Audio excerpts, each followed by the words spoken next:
Did you enjoy that? I'll have what she's having. What's your problem? Just saying, it's so beautiful. It's like sapphire blue. Very quiet. I think you have the world's happiest dog. Oh my gosh, I know. Slow down, Augustus. Very good, Chucky. Previously, we explored the wonders of Freycinet National Park and Wineglass Bay. So is it worth the hike? Oh, yeah. To celebrate Inta's birthday at the lodge. I feel all right this morning. I felt worse last night when I went to bed. The sign of a good birthday. We now start heading towards Tasmania's capital of Hobart. Wait for better days to come and carry us like wind in our sails. But there's still a few historical stops worth checking out along the way. Hold on tight. Our first stop is the beautiful and historic Midland Tasmanian town of Ross, home of the ignominiously named Female Factory.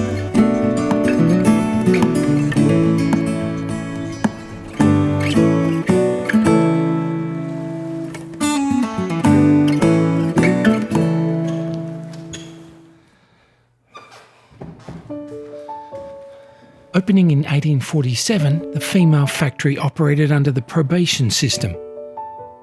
Unlike earlier convict life, this was a testing ground, where a woman's behaviour determined if she earned a pass to work as a domestic servant or be relegated to the punishment cells. The walls tell these stories with a palpable sadness. Tales of hard labour, psychological punishment, and even the forced removal of their children.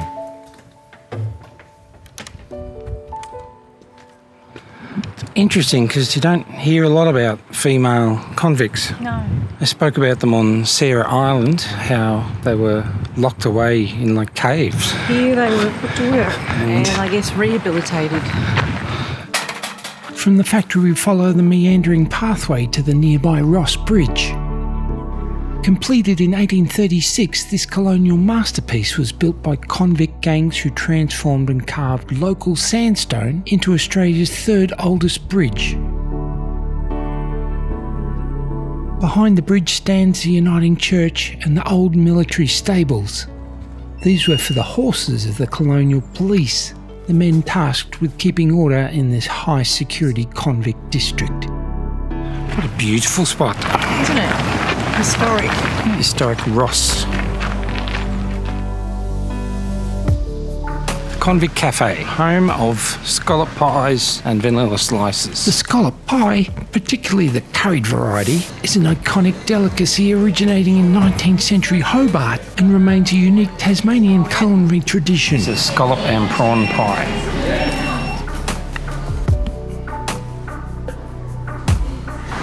It's good. It's like a creamy mornay encased in pastry. It's delicious. It's really good. It's a good pie. I'd never think to eat a scallop pie, but there you go. There it goes. There she goes. That's all right.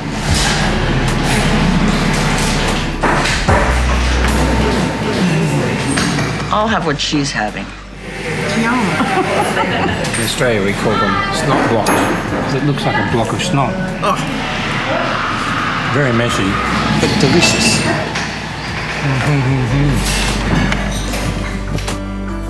Delicious. Absolutely delicious. Definitely worth the stop.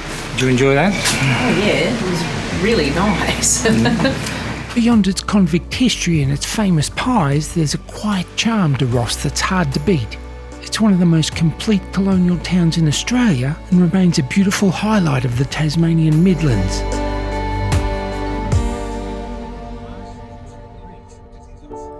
But our journey south continues.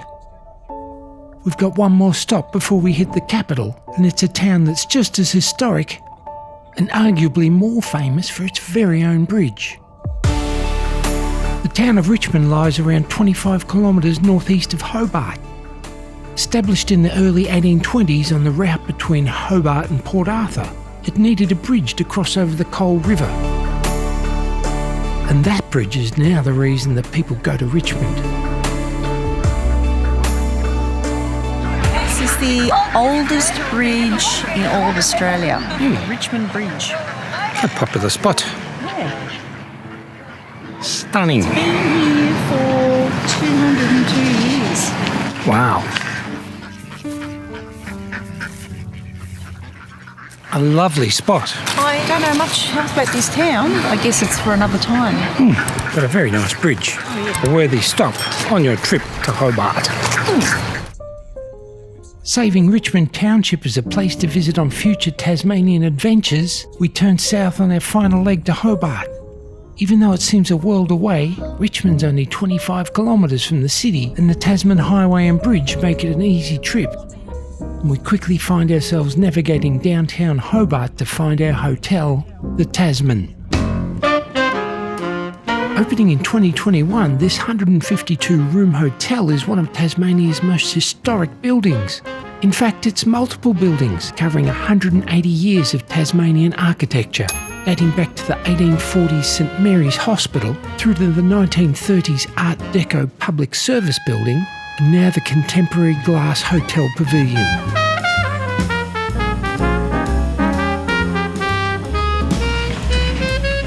Thank you. Thank you. Wow. Pretty flash. Is it ever? Goodness me. Oh, This is a cold strain again. this afternoon These guys will tea. look at you. And happy birthday to me. Again. Again. Marvellous. Marvellous. A heated towel rail, I think. And your walk-in shower with really nice toiletries. Oh, this is a nice way to end the trip, isn't it? Inta's doing a happy dance. You didn't catch that, did you? No, do it again. No. You're set for your whiskies, your highballs, your wines. Ooh, oh, there you are. You are set. Some delicious chocolate. I'm sure it'll cost. Tea and coffee? That won't cost. Yeah, opening it. It's a bit loud.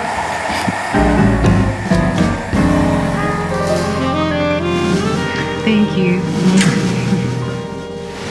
Beautiful, but you don't come here for beer. You also come for a plate of pie. Plate of pie? I think it's just platypus.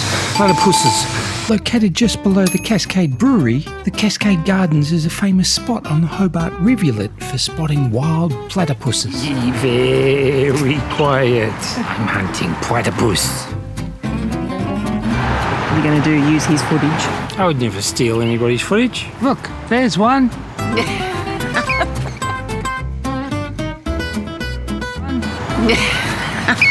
Nice park. It's a beautiful park. Hobart Rivulet. A rivulet's what they call a creek in Tasmania. It sounds more official. It sounds more correct. Rivulet. It's like a little Small river. Here, platypus.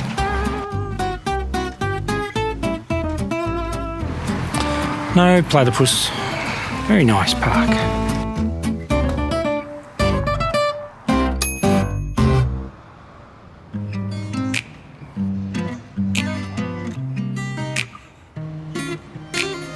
What's your problem? I'm just saying, it's so beautiful. It's like sapphire blue. You remember standing up there? It was cold. It was cold. What you got to do?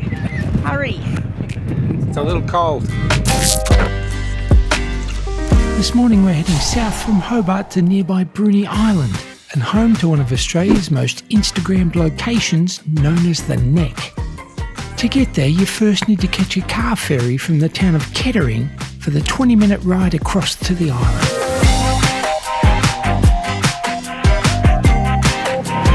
Morning travellers, we're on a boat. This morning we're travelling to Bruny Island. The drive as far south in Australia that you can drive. Feeling seasick? No, can't even feel I'm moving. First stop will be the Neck. The Neck is only a 25-minute drive from the ferry terminal to see where this amazingly narrow isthmus joins North Bruny Island to South Bruny Island from the Truganini Lookout. Easy. It's selfie busy, but the views are out of this world. And we got our turn too. Smile.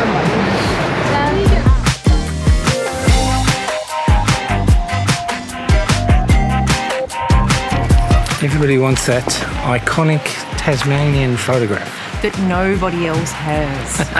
But that's true, because you are you. That's right. All right, back in Scooby-Doo. From the Neck, we're continuing to head south towards Cape Bruny and the third oldest lighthouse in Australia. The lighthouse station is in South Bruny National Park, so you'll need a Tasmanian National Parks pass in order to visit.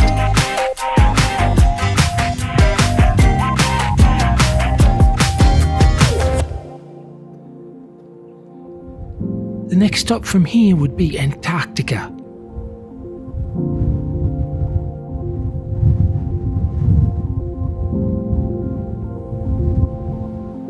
It's rugged,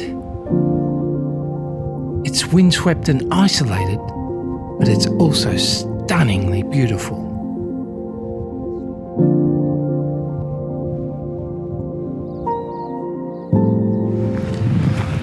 All right, so we're going down the... Go down.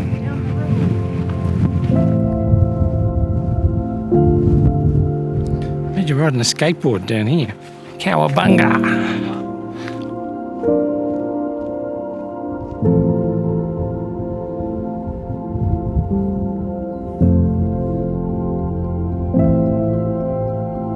Well worth a blowy visit. Yes, It's a bit cold here. it's fresh. The Parks Pass is well worth the money, isn't it? Yes, you need a parks pass to get in here.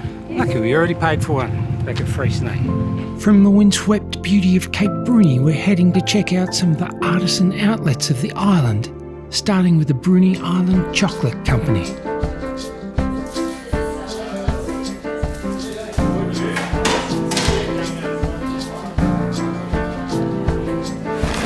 I feel like Charlie in the chocolate factory. Slow down, Augustus. Augusto, sweetheart, save some room for later. Good chocky. Made locally. From the chocolate factory, we head back across the Neck to our next stop, Bruny Island Honey. Honey, honey, how I miss you.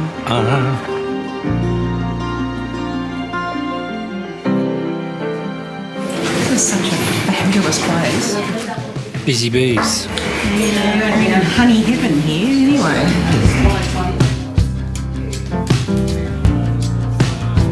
I think you have the world's happiest dog. Oh my gosh, I know. You're a happy dog, are you? It started as an honesty box, and then they got the shop, and now the girls are saying they want a bigger shop. Lots of tour groups. Yeah. They're well catered for. They get their ice cream and honey included, and a big bus. And this is my little stash. You can take honey out of Tasmania. You can't bring honey into Tasmania. And our last stop before the ferry is Bruny Island cheese and beer.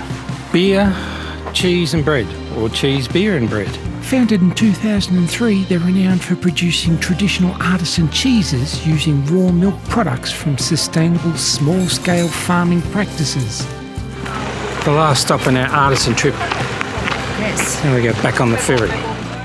Because it's getting late in the afternoon, you might have to queue for a bit for the ferry. They come every 20 minutes, so it does move quickly as they board.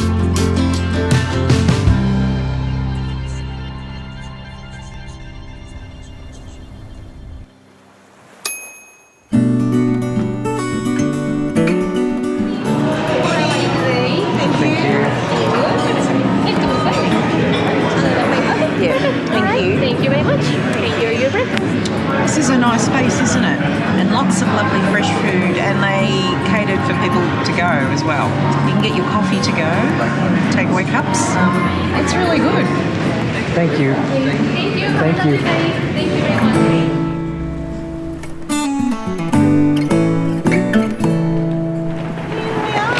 Damn, they didn't give us the Audi. No.